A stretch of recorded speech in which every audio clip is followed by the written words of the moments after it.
आग में छलांग लगाना आतिश नमरूद में, ये अक्ल का फैसला नहीं है, ये फेथ का फैसला है, इश्क का फैसला है।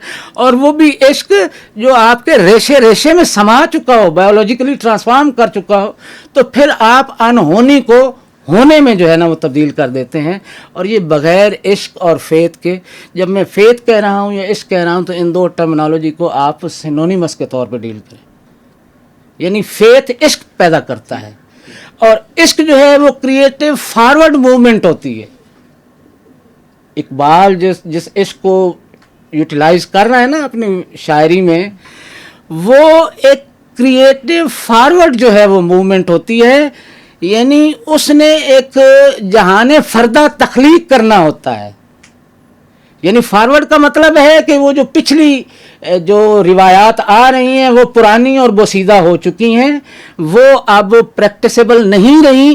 वो एक वैल्यूज़ का नया जहान या वैल्यूज़ की नई इंटरप्रिटेशन पैदा करके उसका ये फॉरवर्ड लुकिंग जो है वो ये होता है। और क्रिएटिव का मतलब ये होता है कि वो सिर्फ फॉरवर्ड लुकिंग ही नहीं बल्कि वो यानी पर्पस ओरिएंटेड है। सही, उसमें क्रिएटिविटी है।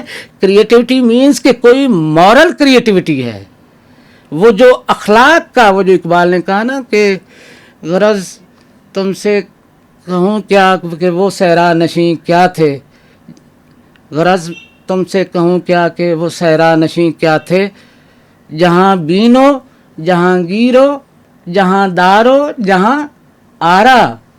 यानी वो जहाँ बीन भी थे, यानी वर्ल्ड जो हिस्ट्री के राइज एंड फॉल के जो असूल हैं उनको भी जानते थे, इनर मीनिंग ऑफ हिस्ट्री पर भी उनकी नज़र थी, जहाँ गिर भी थे, जहाँ दार भी थे और जहाँ आरा भी थे।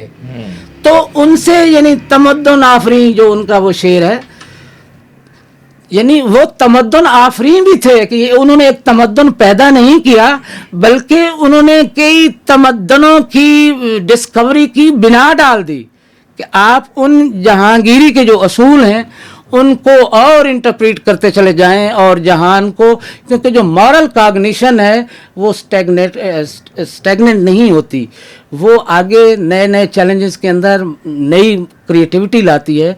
तो ये जो फॉरवर्ड मूवमेंट है और क्रिएटिव मूवमेंट है, जो अगर वेस्ट को कहे ना तो वेस्ट जो है वो इन्वेंटिव है, क्रिएटिव नहीं है। उसने टेक्नोलॉजी को इन्वेंट किया है, उसने नेचुरल लॉज को इन्वेंट किया है, लेकिन उनको किसी क्रिएटिव पर्पस यानी मॉरल क्रिएटिविटी के साथ उसको उन्होंने नहीं जोड़ा।